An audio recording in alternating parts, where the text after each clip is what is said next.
What up? What up? What up? What it is? What it do? You know who it is. Who are you? We back again with 22 twos. We are here for the crazy Wildcat That's a formation. Wildcat formation. Fix yourself. That's a formation. Wild card Wow. weekend recap. There was a wild card weekend. Let me tell you. Some Was it though? got smacked. One really tight game. It's a lot to cover, a lot to break down.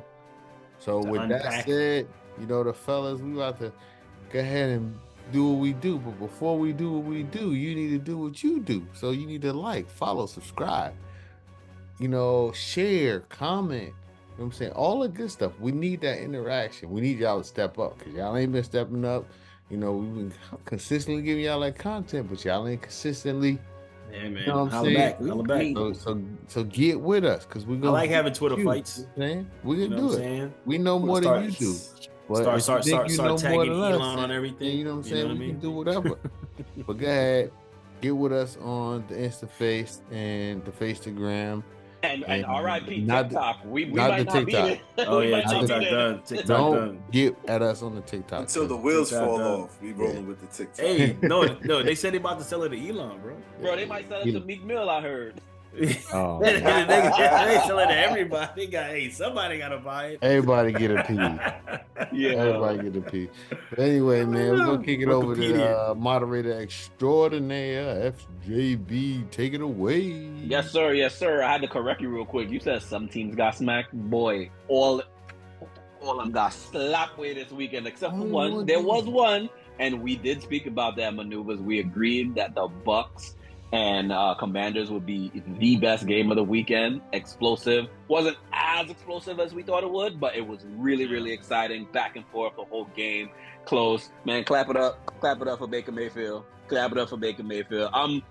I'm really proud of these dudes that have gotten second and third chances on different teams, just reviving their career. Because I've always been of the mindset, like, we got to give guys time to grow, right? Like, we've seen so many elite and Hall of Fame level quarterbacks in the league that when we see promising rookies come in from college, we immediately thrust those expectations on them. And if we don't see quote unquote flashes in the pan in their first year, it's like, we got to get rid of them. We got to get off them. Of course, we look at Sam Darnold. Granted, Darnold going Darnold. He had two rough ones to end the season, but we have at least a full seeing ghosts. We have a full season sample size with him. Hey, that's a future New York Giants quarterback. Show some respect on his name. You gotta relax. I heard Darnold. I heard Fields. I heard Kyler Murray. I'm like, yo, what do we do? What we talk about? I gotta start breaking down tape, man, because it wasn't all on Sam. Yeah, I feel that. It wasn't on him, bro. It was on the Ghost. The Ghost. I'm not doing that. But let's hop right into these games, fellas. As I said, teams get slapped away. I'm gonna tap in with these notes to make sure I can keep getting these scores right. But the Texans slapped the Chargers. I was on record last week saying the Chargers were going to win that game because the Texans got one weapon, Nico Collins. Granted, they got Joe Mixon in the backfield, but I just didn't think they had enough to dog walk the Chargers like they did. Lord have mercy. If it wasn't for Lad McConkey, I don't know if the Chargers would have put up any points in that game. Texans beat them 32-12. I picked the Texans, right? Yes, you did. So give me some thoughts. Biggest takeaway from that game, we know they finna get slapped away by the Chiefs next week. So, we're going to see about that. But they did what they had to do. C.J. Stroud continuing his at least one game playoff win streak from last year. So talk to me about that game. They said the best story is always in the losing locker room. So I think we got to, as much as we like him, as much as we love Mr. Sunshine State himself, Justin Herbert. He just don't say nothing crazy, bro. No, it's nothing crazy. No. No. We all know what Justin Herbert is going through. Then we're gonna say this. He's going through a different, offensive system, offensive regime. So I'm gonna let him get that. But I'm still gonna say, like, hey, the Chargers, for a team that has been probably one of the most stout defenses in the league this year, they look very much unlike themselves. It's as if the Texans had everything, just the weight of the world on the Texans' shoulder when it should have been the weight of the world should have been on the Chargers' shoulder coming from LA and everything going on there. And they went into Houston, man, and the Texans and D'Amico Ryans, man, he brought them guys. I mean, they look like the Texans of last year. They look phenomenal. So it's tough to call because they had so much promise. This was the first year in Harbaugh's system, but I'm going to stick with the Chargers. Like I do feel they have progressed from the crazy days that they had before. Going in on 4th and 17. But it's a progressive step on where they actually want to go as a team. Justin Herbert, he did make a few mistakes, but that's the thing in the playoffs. One mistake could cost you the game. You know what I'm saying? So, in this stage, one mistake early could really come back to bite you. So, you should have saved picks. One mistake could cost you the game for Tampa Bay. You should say that one. Oh man! Oh boy! But Sean, you seem to be au contraire. Of course, bringing Harbaugh, you get double-digit wins off the rip. But this team looks like they need to, look at that recruiting pool and get this guy some weapons, please. FJB, I thought you was gonna play around and go somewhere else with it. You see my facial expression when y'all was talking. And my problem is that's a stretch, but. Justin Herbert, first of all, you know how many passing yards Justin Herbert had this past Saturday? 242 yards. You know how many of those yards went to Ladd McConkey? What was it, 150 something? 197 yards. Three quarters of his quarters. Nine receptions. And how many completions did Justin Herbert have? 14. But it was a tale. Hold on. It was a tale of two halves, right? Right. You had second half adjustments. The Texans said, okay, we're locking this down. He's only throwing to Ladd McConkey. Let's make him throw to other people in his receivers. Quentin Johnson drop. Yeah. Quentin Johnson drop. Will Disley drop. You know what I'm saying? Yeah. And let's not take away from the Texans defense. Their corners played excellent, bro. Right. Right.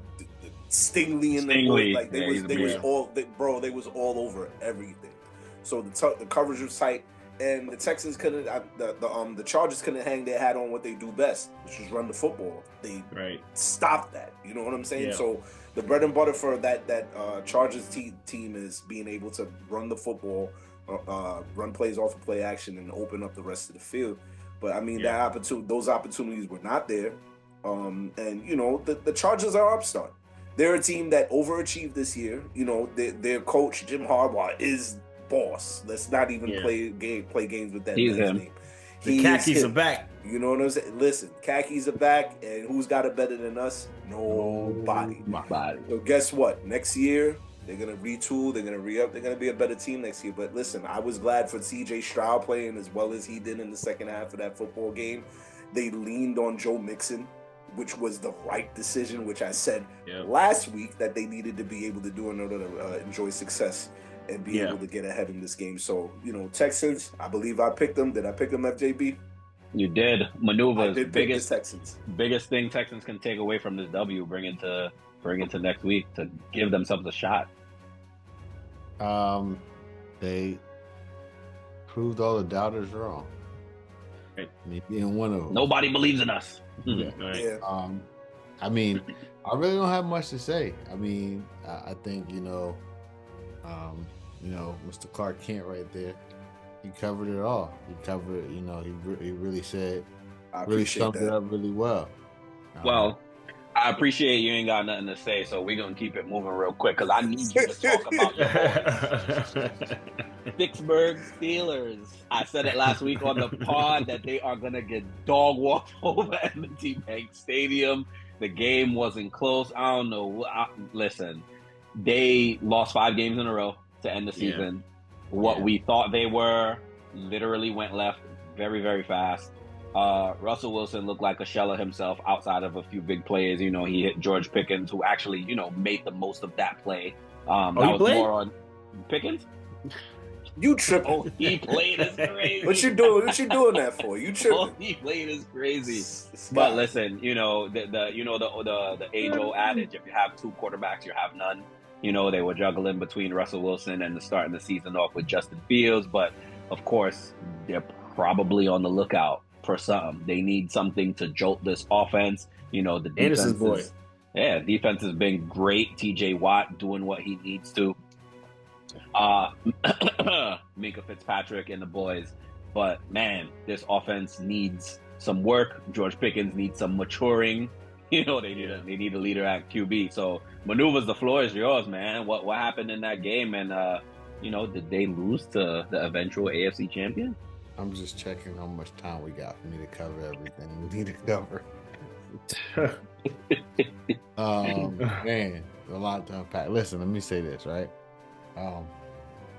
On the surface, I have to admit I did go back and I looked at the first half again. And my takeaway on my rewatch is the same takeaway I had when I was watching it. Like, guys progress as coaches in the NFL, and you wonder how. Mm-hmm. How did Arthur Smith work his way up to a head coach in the NFL, like much less an offensive coordinator? Like, talk to him. Man, look, the play call. You blaming Arthur Smith for that? Like I said, how much time do we have? To me, that's the biggest. That's the biggest thing. I don't think it matters. I don't think it makes a difference who the quarterback is, because the play calling was horrendous. Bad schemes. Oh, question. This just popped into my head as you're talking about that. Why can't Najee Harris and Jalen Warren be David Montgomery and Jameer Gibbs? Like, to your point of the play calling, it's got to be play calling. I feel like they have enough weapons on offense to be way better. I'm not saying they're going to be gangbusters and beat the brakes off of everyone, but it can be way more dynamic than it is. I think they got the potential. You have really good running backs. You have what I would consider middle of the pack offensive line, and you have a quarterback who may not be who he was in Russell Wilson, but he's game. Like, there are things that you can do with Russell Wilson that you can't do with, a second or third year quarterback, a la Justin Fields. And I just feel like that offense is not dynamic. They don't do anything. Like, it's literally dependent on, like, the running backs picking their way through the crowd and gaining yards, or Russell Wilson throwing up a ball downfield and the receivers making, some, circus catches or something. You know what I'm saying? Yeah. Like, they don't utilize Pat Fryermuth in the way that they should. They're, huh? What? I mean, what? Cook. You know what I'm saying? Like, there's no motion. There's nothing that helped Russell really with the pre-snap read. It's like line up, and it's like Russell make a call at the line. And Russell's not a quarterback that does a lot in the progression game. You know what I'm saying? So you have to be a dynamic play caller to set him up for success in a way. So that's why I put a lot on Arthur Smith as the offensive coordinator.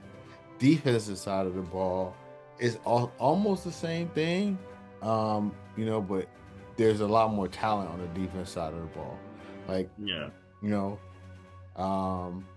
The game plan to take the running back on all the option plays, it was a horrible game plan, because hamstring these really talented defensive players like a TJ Watt, like a Hainsworth, or you know what I'm saying, it didn't make sense to me. So I think defensively they didn't plan well either. All that said, the Ravens were a better team. The game plan was well. Derrick Henry was who Derrick Henry was supposed to be. Lamar Jackson played phenomenal. He took what they gave him. And he balled out of control. You know what I'm saying? It was really fundamentally sound football on the Baltimore Ravens side of the ball, both offensively and defensively. Save those couple of drives where Russell threw the ball up and those guys made amazing catches. But I'm saying it is what it is. I see you shaking your head a lot, but I wanted to ask you this first. There's definitely been talk today and yesterday about Mike Tomlin being on the hot seat. Are we taking that too far as a media, or is that something legit going down in Pittsburgh? Hell no. He's had a winning season every single year that he's been a head coach. This is not a conversation. His voice reverberates, bounces off the walls in Pittsburgh. So that's not a conversation, right? The problem, the root of the problem, you're tripping. You're tripping. The root of the problem. The root of the problem for me, the root of the problem is the battle of the trenches. They got outplayed on the defensive side of the ball and the offensive side of the ball. They were unable to run the football. Russell Wilson played well overall. He was 20 of 29, 270 yards, 2 touchdowns. He didn't turn over the football. He didn't put it in harm's way. The problem is they were unable to run the kind of offense that they needed in order to be able to win the football game, and that's keeping sustained drives. The Ravens doubled their time of possession. They nearly had 20 minutes more with the football than the Ravens did. And why? That's because the Ravens linebackers weren't held. They couldn't stop the run. You know what I'm saying? Right. So it's conflict, like you mentioned, maneuvers. Those linebackers had to go with the game plan of going after Derrick Henry on the option, and Lamar Jackson burned them. You know what I'm saying? He played a very efficient game, and when Lamar Jackson's playing efficient, it only opens up the rest of the field for everything else. There's nothing that you can do. When he goes, what did he went 16 of 21, 2 touchdowns, 175, and he had an additional over 80 yards on the ground. It's like, what do you do with that? You know what I'm saying? And then Derrick Henry, forget about him. He almost ran for 200 yards. Yeah, what did he have? 186. So when you get dominated on the ground like that, and in time of possession, your defense gets tired. There's not much you can do. You're unable to have an impact on rushing the quarterback. You're in no man's land. You're in short yardage situations. There's nothing you can do. As far as the Steelers and Arthur Smith, I think that for all intents and purpose, Arthur Smith had the idea that he wanted to go into that game and run the football. It just didn't work out that way. The Ravens were not having that. Yeah, but that's what I'm saying. Roquan Smith and those guys have stacked the box. That's what I'm forced them to beat them over the dynamic. top. But that's the thing, man. But how much do you want there to be an impact on being dynamic with the football in terms of play calling when the personnel on the offensive line are not getting the job? Yeah, but you can't keep doing the same thing and expecting a different the same results. You can't keep putting yourself in second and third and long. Like nothing was manageable. But that was because they weren't. But to your point, that was because they weren't winning first and second down on the line of scrimmage.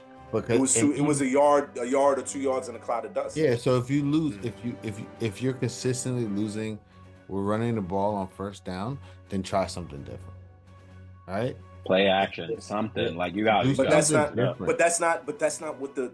And granted, I'm not gonna argue that's not what the Steelers do.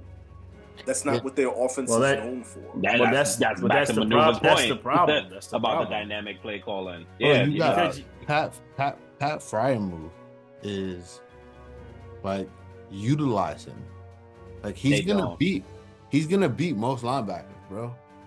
Fryermuth gets like 3 targets a game, like 22 receiving yards a game. It's absolutely atrocious. And Roquan Smith has been susceptible against tight ends and plays over the middle and pass coverage. So they did have missed opportunities in that area of the game, but I think that they hang their hat on just lining up and punishing teams. But with Najee Harris. You can't do that. And that's why I say that Arthur Smith is like, all right, There was no improvement to him from Canada. Like, they might as well have kept Canada as offensive coordinator. Yeah, I mean, well, maybe they don't get Dorsey. They got a lot of work to do. They know Zay Flowers. They were still able to beat the brakes off the Steelers without him. So we're gonna see if and when he's able to come back, because they gotta play the Buffalo Bills next weekend, who beat the brakes off the Broncos. Game started completely different. Of course, 30, 40-yard bomb to Troy Franklin. You thought, okay, Denver's out here to play. Sean Payton's dialing it up again, and of course, back in 2010, I was Colts fan supporting supporting Peyton Manning in that Super Bowl against New Orleans. So I know about your little trick, Sean Payton. You ain't fooling these guys no more though. But he tried to come out here, he did the best he could, but overall these guys got stuffed. Josh Allen literally throwing the ball all over the place wherever he wanted to. Didn't even need Amari Cooper to do anything much this game. You know, Curtis Samuel. Hey, shout out to the Brooklyn legend himself, Curtis Samuel. Curtis Samuel, yes sir. Shout out Erasmus Hall, man. Shout out to the Urban Meyer came to come see that man play. That's how good he was in high school. There's a lot of E Hall dudes in the league though too. Yeah. Tineville too. A few Tineville guys too. Yo, listen, I remember hearing them names. Those powerhouses for quite a long time. Quite a long time. But Darnell, quick thoughts on Bills Broncos. You know, not much to do there. You know. No, I think what it is this is set up with the matchup, and this is crazy. They might have to give these guys a co-MVP, man. You know what I'm saying? Josh and Lamar, they might share it. You know what I mean? Like they did a few years ago. Like they won't, but you never know. You know what I'm saying? Lamar Jackson. It's a regular season award. It's Lamar Jackson all the way. Yeah, but I think it's just the Bills. They were just balanced. You know what I mean? And when you have a dynamic quarterback, it really shows how much like levels and leaps and bounds you are above everybody else. Like when you watch that game, it's as if he's going at like 200 miles an hour and he's watching everybody in the Broncos and they're just going past him every time. You know what I'm saying? So, and the thing is too, like you know, I'm happy to see the maturation and like how they've gotten this running game going with James Cook and Ty Johnson. You know, Cook has really been a good find for them. You know, because I remember when they first drafted him out of Georgia, they were like, we don't know what he's gonna be. You know, if he's good, okay. If not, but this guy's ended up probably being a solid 1,000-yard rusher for them. And they're going to need him really big next week against Baltimore. So put on weight and became a demon. Yeah, he got fast. What he did. Yeah, he got look. I'll say quicker. Yeah, quickness kind of picked up. His power running the football, like in between the tackles, he's not just an outside threat. He's somebody that runs inside the tackles, and they softened up that Denver deep. First of all, the way that you counter, didn't mean to steal your thunder, Donna. No, I'm good. The way that you counter the way that you counter a team that rushes the passer as well as the Denver Broncos, who had over 60, they led the NFL in sacks, is to run the football against them. You know what I'm saying? Put them on skates. The Broncos, the Bills did an excellent job of establishing the run. That was their game plan for the beginning of the first half. Establish the run. Put them in a position where they don't know what's coming, and then let Josh Allen cook in the second half. And that's exactly what they did to perfection. Beautiful game plan, bro.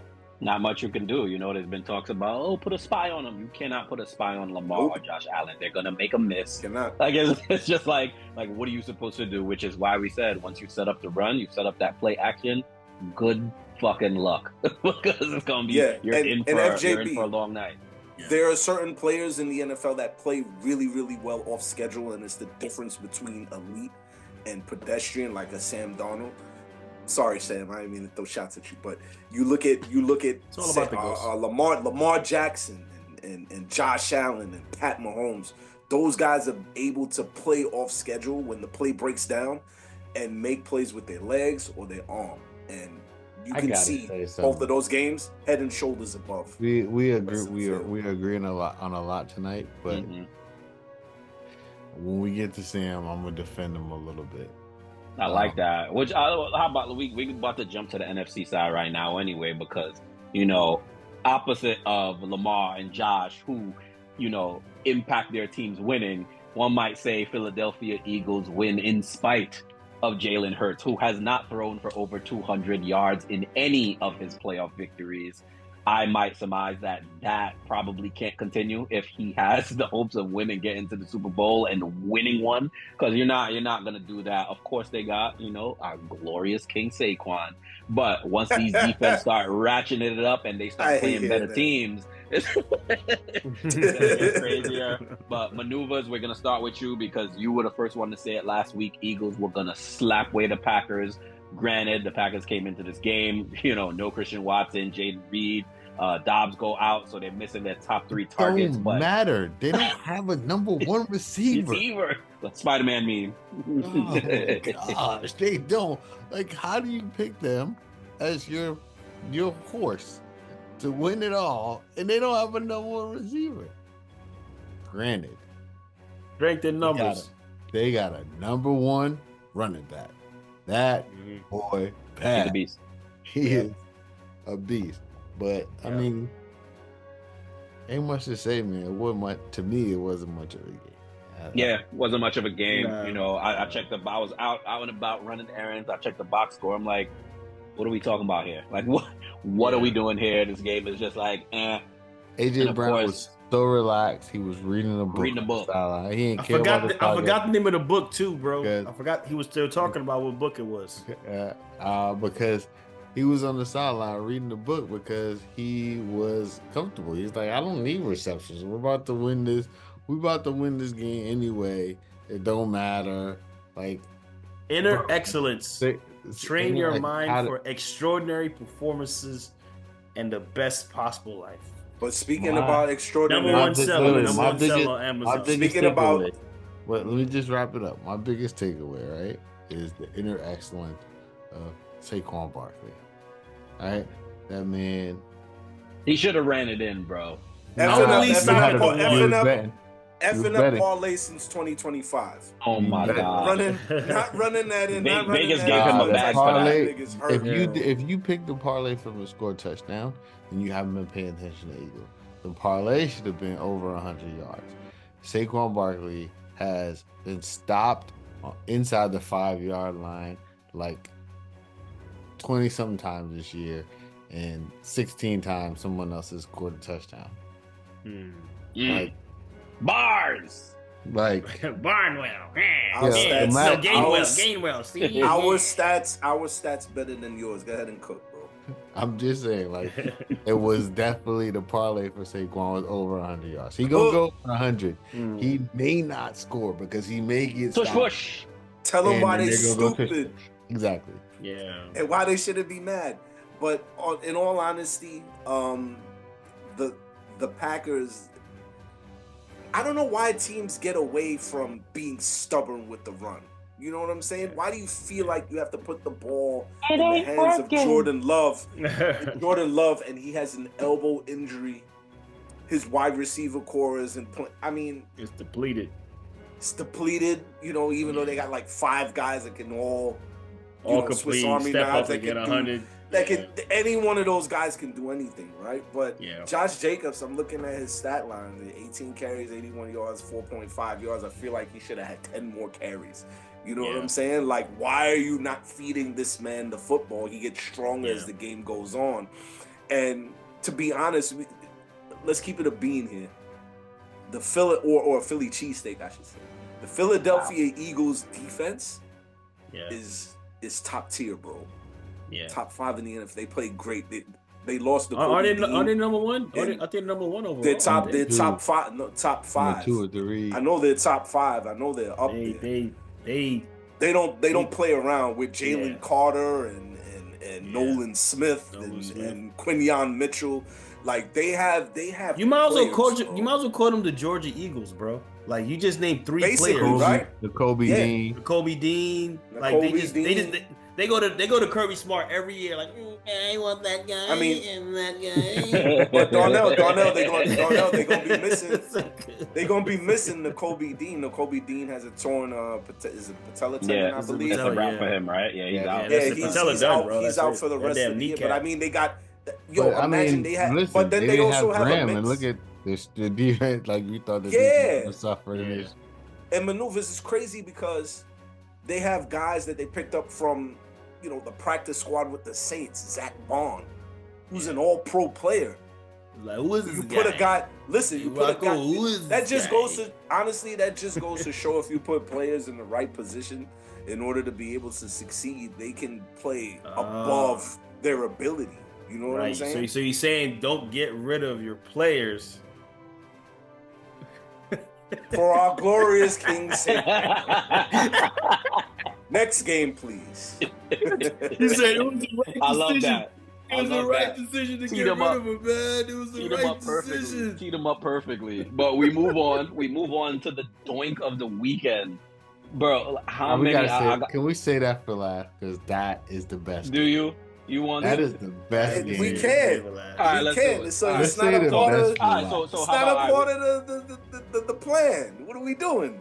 It's the best for last, yo. Like, all right, we can go ahead.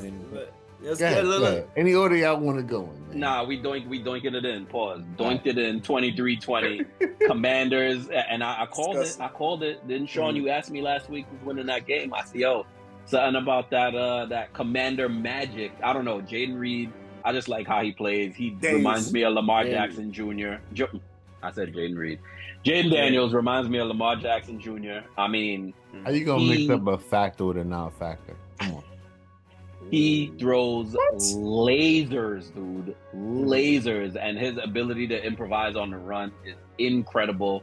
Late in the game, getting that first down, like that's pretty much it. But how many field goals have doinked in? Like that dude was like this close. Yeah. Hey, did you look that kicker? He has a tick. He does. He has OCD. Everything. Super OCD, man. Zane Gonzalez, yeah. Fixes his socks, touches his ring, checks he has a watch on, picks his ear, tugs on this. I'm like, wow, he's got a crazy tick, man. Yep. That's the formula. So, I mean, if it's working, you got to keep doing it, doink or not. It went in, right? They won the game.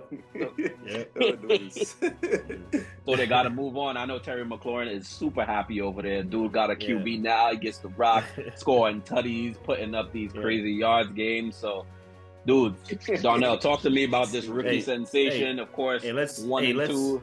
Yo, let's maneuvers is trying. He's trying. He's trying. Let's go ahead with Ain't nothing there. And let's give a round of applause. And let's give a round of applause for Joe Shade's son that said, "Hey, go get Jaden Daniels," because at least somebody can be a GM on the Giants. Is there any show where we can go on where we have a conversation about football where we don't take a jab at the Giants every single turn? Oh no, it's going to happen. Oh no, I get it. My goal, our front office is stupid. We're trash. I get it. All right. My goal is to not talk about them, but somebody on this group loves to, like, he loves the pain and suffering of. But what I would say, man, embrace the burn. You know what I'm saying? I take lemon, cut it in half, put that joint in my eyes, bro. Just color it. Oh my god! But anyway, Jaden Daniels on the road, winning his first playoff game. What I was gonna say is, it's funny. Like, I was listening to somebody's podcast the other day. Is Jaden Daniels already a top 10, if not even a top 5 quarterback in the NFL already? No, he's not top 5. He's not. But what I'm trying to say is, but you do even realize the fact that we even bringing him into that conversation already is that's the you say it's not is if he's not or if he is or isn't. Is the fact that the conversation is now completely shifted. Jaden Daniels or Justin Herbert? Can I ask a question? Jaden Daniels. Can I ask a question? Maybe. Yeah. Of course, this is everybody's platform. I don't want to ask a question. I want to make a statement. Is not top 10. And he's not top 10? Not top 10. Shouldn't be having a conversation yet. Okay. And I'm going to tell you why. All right? So, I can't finish my point because I've been getting cut off the whole time. Go ahead. Make your point. All I'm saying is, I did pick the Commanders on that one, and I do feel as if like right now, it's like last year we had the CJ Stroud effect, we got the Jaden Daniels effect this year. You know what I'm saying? So now you know, you know, the one good thing about seeing a guy this young possess this level of poise and character, it's a positive for the league, right? The negative for the league is everybody's gonna try to find their next Jaden Daniels. Mhm. And that is how people start making mistakes. mistakes. How teams end up being in a bad position because it's like, oh, we have to. They're just gonna reach, just reaching every time. Because even, I mean, Caleb Williams had a pretty good year too. He just had a bad coach. If you really want to be honest, everything. You know what I'm saying? Because they had so many games that they lost close. I think they were 7-9 or 8. What, 7-9? I think, or 6-10, 6-11. My fault. I just had to splash one on my face. Did you just say that he's not top 10 right now? I'll tell you why in a second. I didn't want to. But I'm done. We'll let y'all get it after that, man. So. I'll tell you why he's not top 10. It's very simple for me. Mahomes.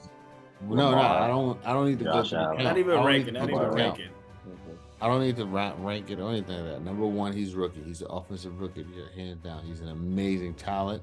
He has a very bright future ahead of him. Oh, I know he's going to say next. Number two is sophomore slump. Number two is, yes, there's a thing called a sophomore slump. I can't, in good conscience, put him in the top 10 above guys that may not have had a great season this year. They had an okay season, but they put together a string of seasons that warrant them being in the top 10. And my top reason, really and truly, for not putting him in the top 10, Geno Smith. Last time, the Washington football team had a quarterback that we wanted to say was top 10. He got hurt. They blew it. And I know what you're saying. That was Shanahan, the same thing, that was Shanahan, but bro. Listen, just like we always say, the Jets going Jets, and the Browns always gonna have the paper bags over their head. The Redskins always go Redskins, or the Commanders, or whatever you want to call it. Hey man, so let's wait for next year. Listen, chill, bro. I ain't trying to get if you want to crown him, then crown him. Well, okay, I would say this: the one thing that's gonna be bad for him is the fact that I got a feeling Cliff Kingsbury is going to be gone next year. So scheme's going to be a lot different. He's amazing. Sean, you look very perturbed. He's a top 10 talent for sure. But am I going to say right now, like, because of he's a top 10 talent, he's a top 10 quarterback in the league? He had the highest completion percentage for any rookie in history ever. He's got to do it again next year. We thought CJ Stroud was gonna. Everybody has to do it the next year to be able to prove consistency in their career. You have to listen, like. So you're saying no rookie can ever be top 10, basically. I'm saying, like, I want to see it again next year before I put you in the top 10. That's what I'm saying, though. But your point is because you want to see it the next year, that then there can never be a case where a rookie's top 10. Listen, because this league is, first of all, this league is built on film, on study. When people understand your tendencies and your tells, it changes how they defend you. That's number one. Number two is also built on cycles. Every couple of years, a lot of things change. The cycle changes in how you play offense and how you play defense. So that's also something to factor in. Key point to what Donnell also said is that, hey, next year he may have a different offensive coordinator. That also impacts how a player plays the game. Like, a lot of things change. So that's why, like, Patrick Mahomes surprised. That's why Patrick Mahomes is who he is because not only did he do it, he continued to do it at the top level. You know what I'm saying? So, you know why? I'm surprised by your response. I don't mean to cut you off. Okay. You get a little long-winded on that. The reason why I'm so surprised on your response is because you're somebody that and this is our first disagreement for the night, but you're someone who believes in their eyes when they watch football, right? Yes. Are you a firm believer of game planning for someone, and when you step on the field with them, it's a completely different animal when you see the talent level and what they're able to do on the football field? Yes. what is different about Jaden Daniel in that regard, in terms of what he's able to do on the football field, despite the film that's been there, despite I think the biggest difference with him is the threat of the. Go ahead. I was gonna say, look at the crunch time, right? Because I want to bring it back to this game. I know we got into Jaden Daniels being top 10, but literally walking Tampa Bay down the field to make his team, put them in position to get a field goal in the playoffs. This is what we ask for from quarterbacks every single year. Prime example. What are you going to do in the regular season? Prime example. Are you clutch? Can you do in the playoffs? Prime example. He's checked off all the boxes. Prime example. That third down conversion where he ran and he was missed by a towel, that won't be as easy next year. That's fine, but it was easy Of course this year. not. So that's all I'm saying. Now that teams have seen you, other players have seen you, they understand who you are. Please go do it again. I do believe that he can. I believe the talent is there. All I'm saying is, because it's his rookie campaign, I'm not gonna jump out the window and put him top 10. That's it. Hey, and that's what he did right there. See what he did right there. Jim Jones. Yeah, and Jim Jones reference. Jim Jones.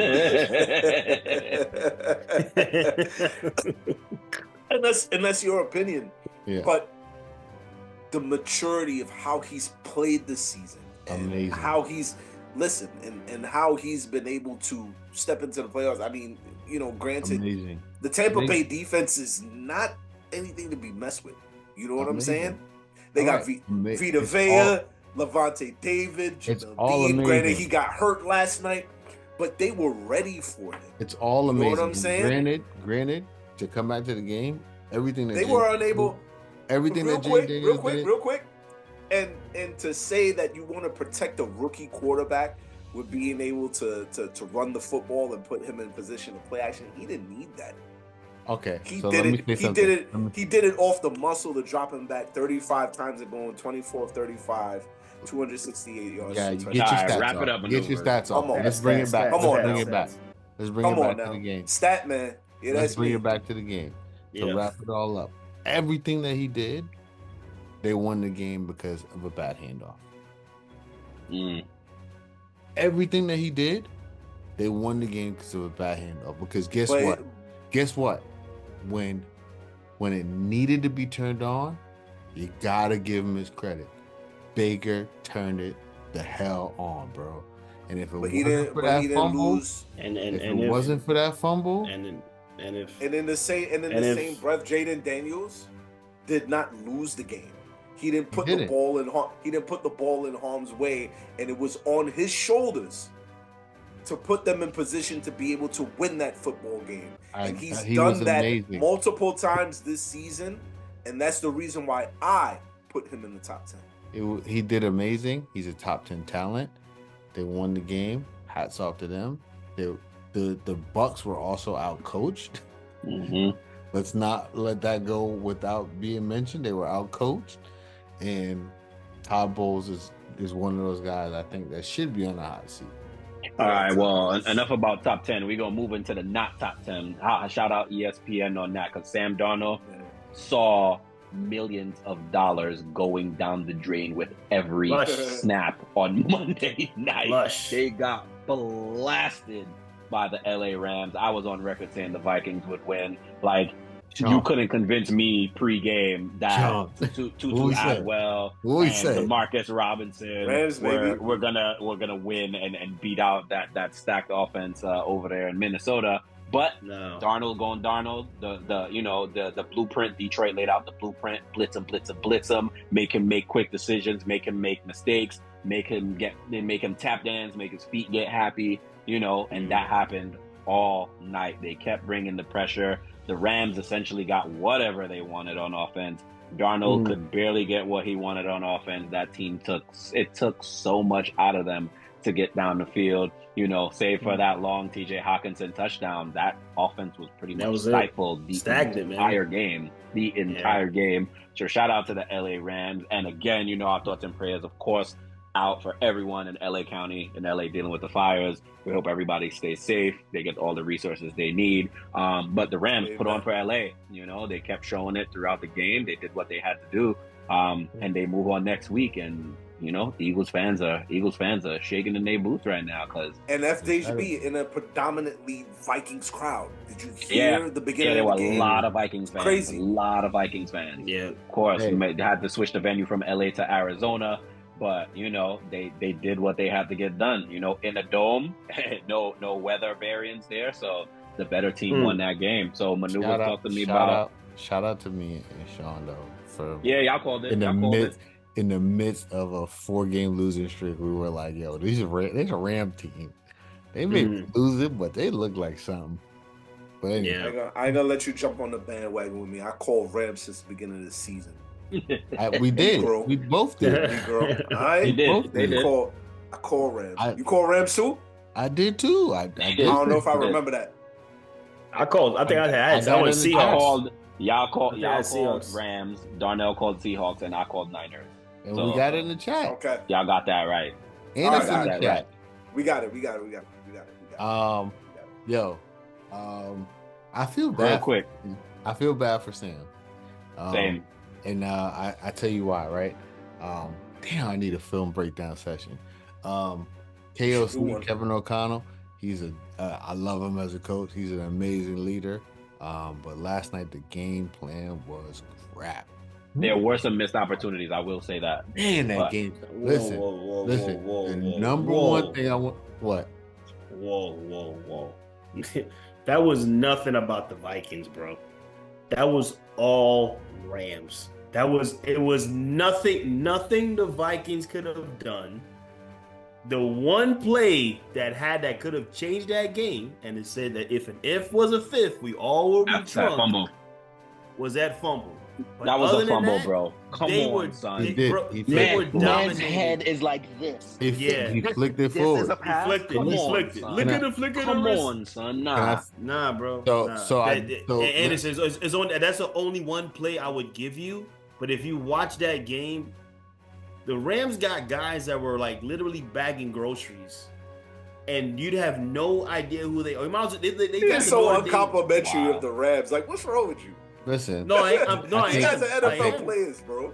I think no. I'm just saying these guys literally Braden bagging. Smith, Byron Young. What I'm saying. Jared Verse. They got guys. No. Sean, you missed what I'm saying. What I'm talking about is nothing that scheme and what they had and what they brought this last game. There was nothing the Vikings could have done to stop. You're wrong, sir. You're wrong. The score says different, but you can say whatever you want. The score says different, but I tell you, 9 sacks. All right, 9 sacks. Listen? Let me tell you something. Let me tell you something. How people watch football is how people watch football. When I watch football from a perspective of with your Apple glasses, so you could. No, without my Apple glasses.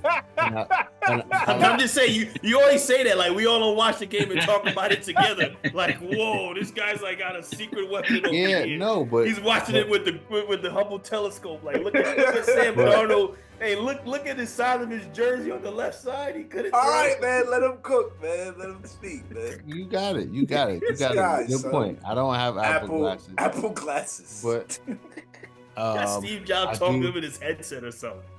I do have a TV that rewinds and pauses and I do look at football different. I consume it different than other people. Yeah. And I gotta say that, you may be right that the Rams had a really good game plan, but the Vikings did not have a great game plan. They had very, very poor spacing on a lot of their offensive snaps. And you combine that with the pressure that the Rams were able to create, it makes it hard for any quarterback. It will make it hard for any quarterback. Like, but maneuvers, they were boxed, bro. bro. They ran a lot of. They ran man. Coach, come on, man. Listen, they were boxed, bro. They ran a lot of man coverage, and they just said to Sam Darnold, "Okay, make tough throws." And Sam had to see it before he made the throw. Yeah, listen, I'm not bailing Sam out. I'm not saying it's not.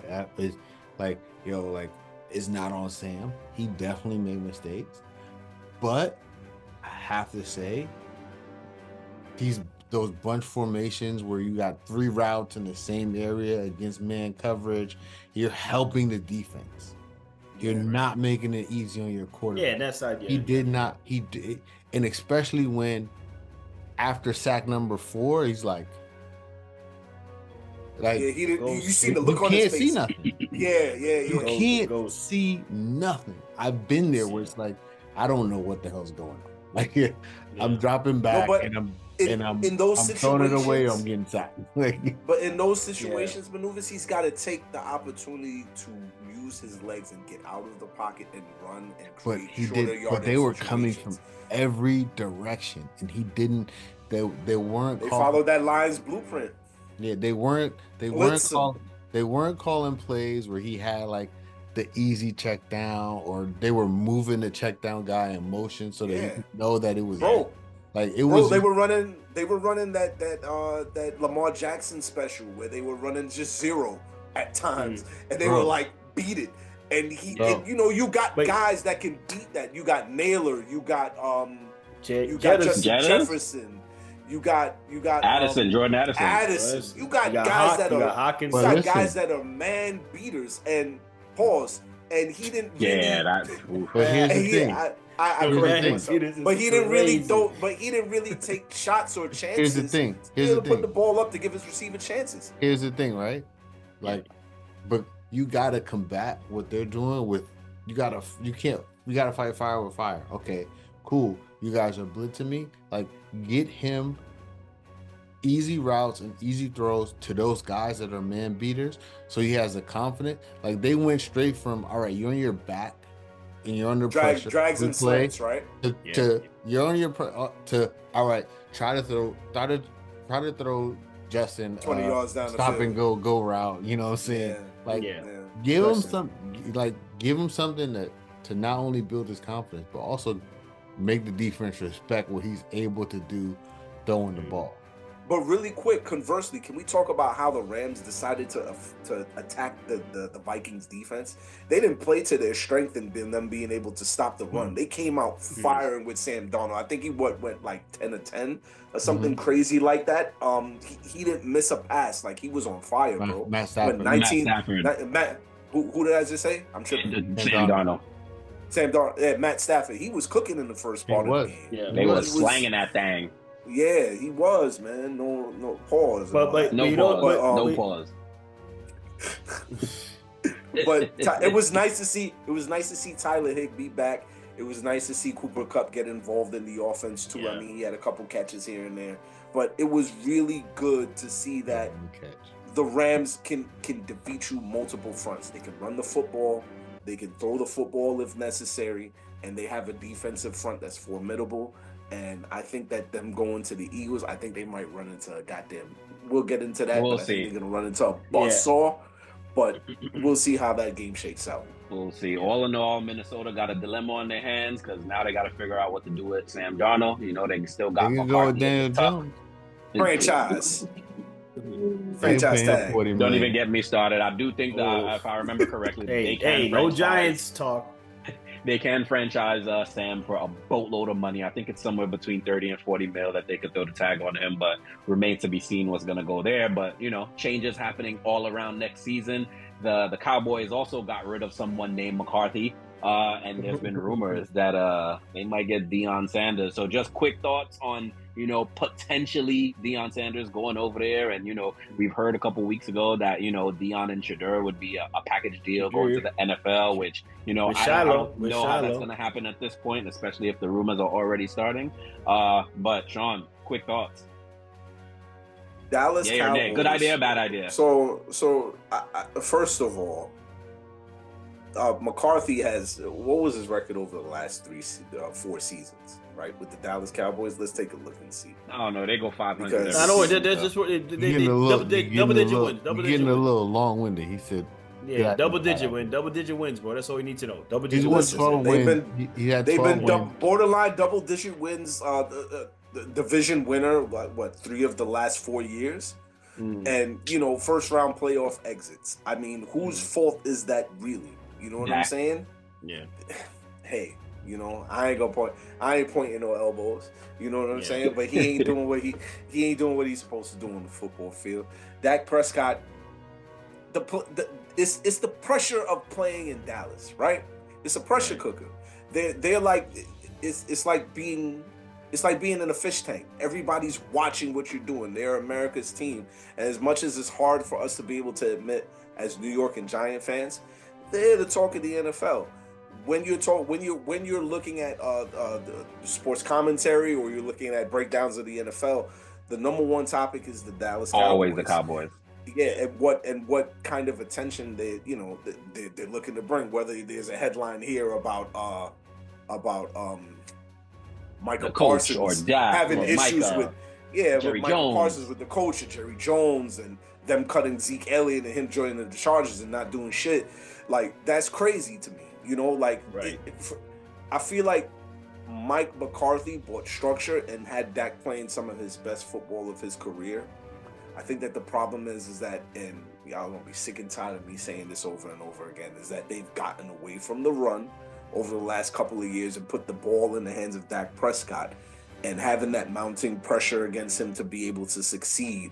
I mean, even with CeeDee Lamb and Cook and Turpin and those guys, it's still not enough. They're not doing enough to be able to sustain drives as an offense, and that puts a lot of pressure on Dak Prescott, which in turn puts pressure on their defense to perform in tough spots. And Mike McCarthy's done an excellent job while he's been there.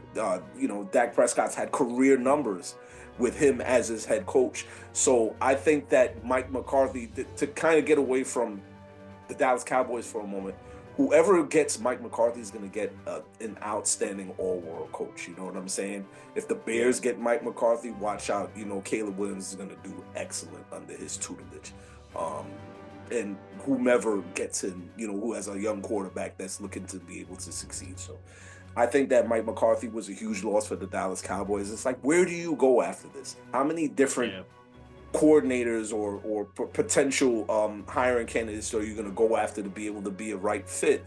And Deion Sanders is probably your best bet, in terms of ticket sales and stuff. But huge, you know what I'm saying? So with getting Deion Sanders, can you guys picture Shedeur Sanders being drafted by the New York Giants and then him coaching against his own son?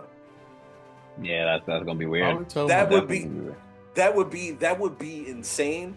But I think that Deion Sanders joining the Dallas Cowboys would be a good fit cultural wise, because Deion Sanders is a developmental guy. You can see it from afar. You know what I'm saying? And then him bringing in some of the former guys that used to play in the NFL as coaches to be able to help develop the talent and guys that are respected in the locker room that he can bring in to be able to have an effect on how those guys play and their impact. So, I mean, I like the idea of Deion Sanders for them.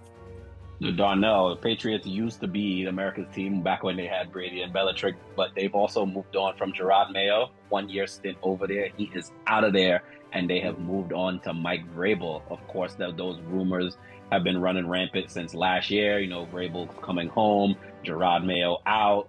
Did they do wrong by Gerard Mayo, and is Vrabel the best fit for that franchise moving forward?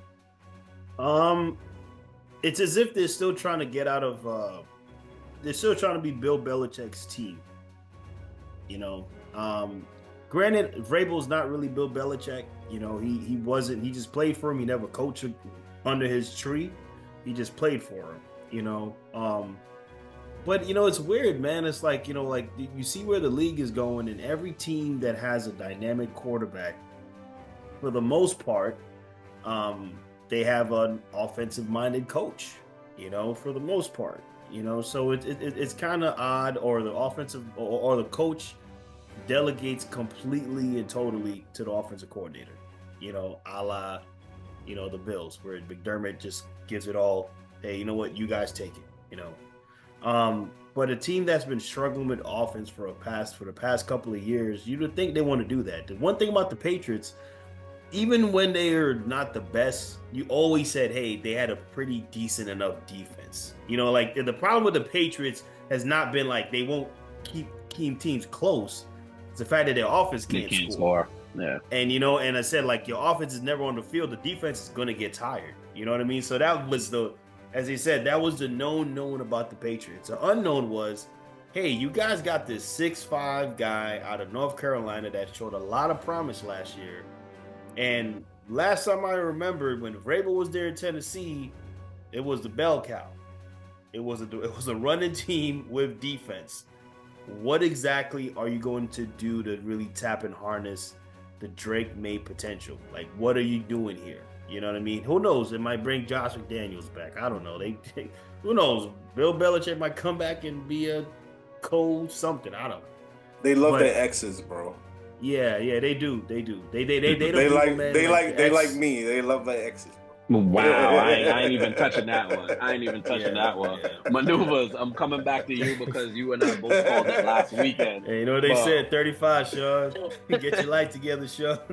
Maneuvers, give me the best matchup for next weekend, although it might seem pretty obvious, but we got Rams, Eagles, Ravens, Bills, Chiefs, Texans, and Commanders, Lions.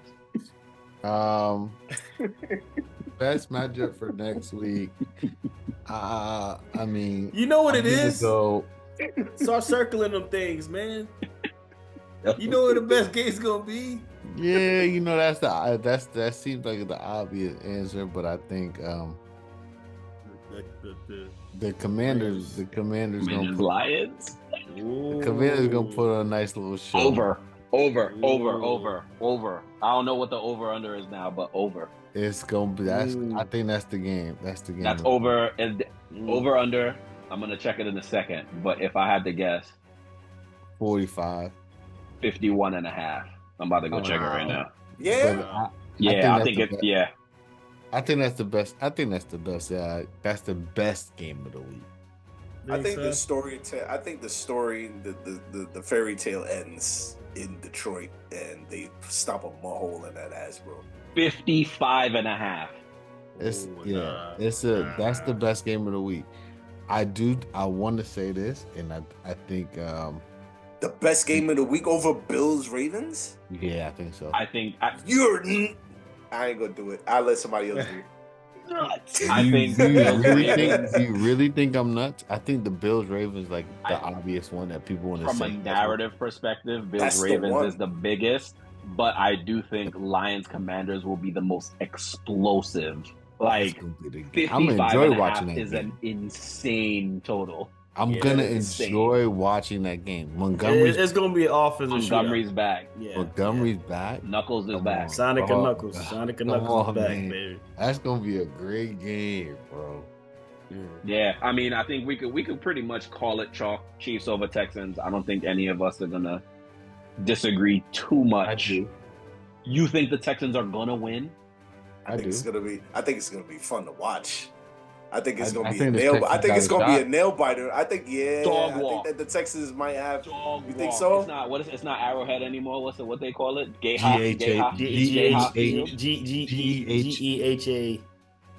Dog walked. Dog walk. Texas getting dog. I'm gonna go opposite. I'm gonna say that the Texans got a shot. I didn't ask you if they got a shot. I'm asking you if they're gonna win. Right. I'll pick the Texans. All right. So really? So FJP, let's do a rundown real quick. We were talking the Lions Commanders, right? Yes. I take the Lions in a landslide. A landslide. Not a landslide. Landslide. No. The fairy tale is over, my dude. The fairy tale does over, end. my G. But not a landslide. If you say landslide, my thought of a landslide is like 2 touchdowns, 35-21, because I do think the Commanders are going to to score at least 3 times. Yeah, they're going to score, but I mean, Detroit's just gonna. Yeah, exactly. I think Detroit. Detroit wins. I don't think a landslide though. I think landslide. I think the Commanders give a valiant effort. Yeah. Darnell. No, I'm going Lions, but I'm saying I'm gonna say a dog walk. I say Lions by 10. Lions by 10. Maneuvers I think it's and more than Sean. 10. Huh? Rams, Eagles. You Rams guys. Is the Magic, Stafford Magic still continuing? If Jalen Hurts don't show up, he all the way, bro. Yeah, I don't. It's a tough one, but our glorious King Saquon. What's the line on that one? I think it's 5.5, right? Why are you looking up the line? Why are you looking at the line? Like this is the only thing that makes it hard to choose that one is because if the Eagles commit to the run, it's hard. It's hard to pick. It went up. Eagles 6.5 now. It was 5.5. I'm gonna go. So Eagles by a tutty. I'm gonna go Rams. I'm gonna stick with it. The underdog weekend. Put it in the parlay maneuvers. Sean, talk to me. You've been mighty quiet over there. You crunching numbers under that anything is possible hat. I'm looking at the statistics from their week 12 matchup, and it didn't look good because Jalen Hurts went 15 to 20, 279 yards, right? So he was able to get the football down the field, but the biggest factor is who? Our glorious Saquon. 26 carries, 255 yards, and 2 touchdowns. Lord have mercy. Now, granted, hold on, don't change. Nah, I'm going Rams. Keep it right there. Now, granted, they were injured. They were banged up. The Rams were banged up around that time, and now they're beginning to get healthy, and they're demonstrating that they can stop the run. I mean, obviously, the Vikings aren't a great running football team, but I like the Eagles in this one. Unfortunately, I know as much as I love the Rams, and I want to believe that the Eagles defense is going to be a little bit hamstrung by missing the Kobe Dean in the middle and just having Zach Bond, but. I think that the only thing that can bro. The only thing, not to be long-winded, the only thing that I think that can prevent the Rams from winning this football team is them not being able to run the football their damn selves. They have to be able to run the football, keep drives alive, give the ball to Kyron Williams, let them be successful. But if they can't do that, I'm sorry, I gotta go with the Eagles. I got the Eagles too. Just double Puka GGs. I don't know, man. I'm feeling the Rams on this one for some reason. Like just siding with your cousin. It's all good. No. I want to be honest. Like, truthfully speaking, when you watch how the Rams, that intensity they came out with last night, and it seemed as if like the Eagles, the defense looked really good for them, but I don't have a lot of trust in Jalen Hurts right now for some reason. And I could trust Matthew Stafford. I feel that they are going to make the plays, and they were talking about, dude, Puka's really he's really a running back that knows how to catch. And you're looking at it now. I don't know, man. Like I feel as if the Rams, and who says, man, look, they had Team of Destiny. They had Rachel Patton out there singing "This Is My Fight" song. You know, she came out there. I was like, I haven't seen her sing in years, man. You know, that's a lot. That's a lot. Well, they plus 240 on the money line. So put some bread behind that. Put your money. That's a lot. That's a lot of emotion behind that. But let's move over. We're moving on to Bills Ravens. Biggest narrative game of the weekend. Josh Allen, Lamar Jackson, head-to-head MVP candidates. I mean, I'm trying to be locked in for this game. It's gonna be fireworks, but give me the Ravens. Preseason pick was Ravens Eagles in the Super Bowl, so I'm sticking with that. Mellow McDonald's commercial face. Sticking with the Ravens. Yes, they're on the road, and the line has flip-flopped since Sunday. It initially came out as Bills -1.5. Now it's Ravens -1.5. So there's a lot of money. There's a lot of sharp money moving the lines all over the place. No one knows. I'm pretty sure it's going to be close to 50-50 on this one. So listen, you gotta make a pick and stick with it. I think I think they're going to have a tough time just dealing with that run pass option. You know, there's going to be. Which day they playing on? They playing on Saturday or Sunday? Sunday. Sunday. Playing Sunday. Yeah. Okay. They got lucky. They got lucky. Yeah. It's not supposed to snow on Sunday. If it was snowing on Sunday, Ravens by a landslide. Ravens by a landslide. If there's, I mean, listen, you King got Henry two in the physical snow. teams. Oh, yeah, you got two physical teams with really good quarterbacks and running backs. So, you know, and then of course remains to be seen if Zay Flowers is going to be able to go, which would be a huge help. Maneuvers, talk to me. You giving me the little side eye. You believe in Josh. You believe in Josh. He believes in Josh, baby. Nobody circles the wagons like the Buffalo Bills. That's but the New York Jets are going to win the Super Bowl. Right. Let's not bring emotion up old memory. That memory shall not be named. Chill out, Cameron. Anyway, listen. I'm going with the Bills, man.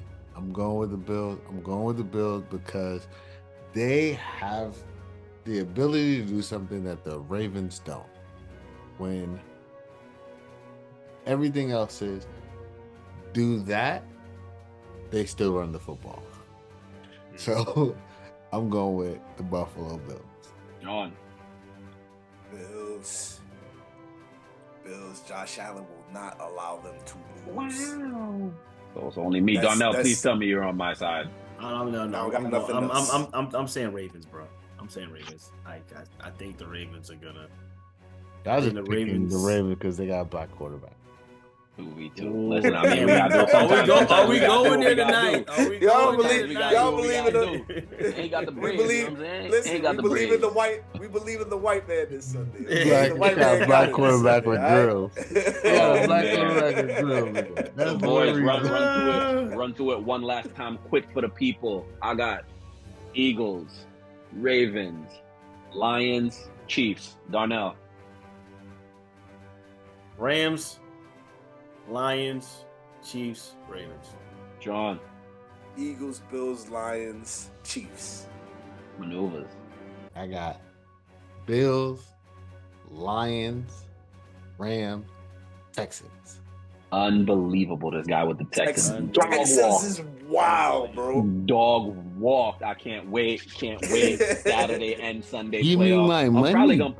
I'm probably putting all my picks in a parlay. Give me my money. I'm putting all my picks in a parlay, and we getting it this weekend. But boys, appreciate y'all. We coming down to the wire. This Super Bowl, I mean, we got a lot of heavy hitters in the final 8 right here, so it should be good down the stretch. But as always, y'all, thank you for tuning in.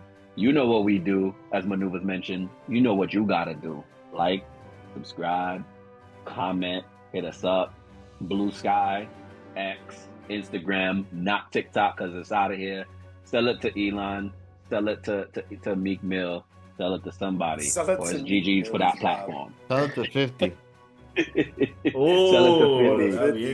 That'd be interesting. Or sell it to Cameron. I was able to get all 3 references in the night.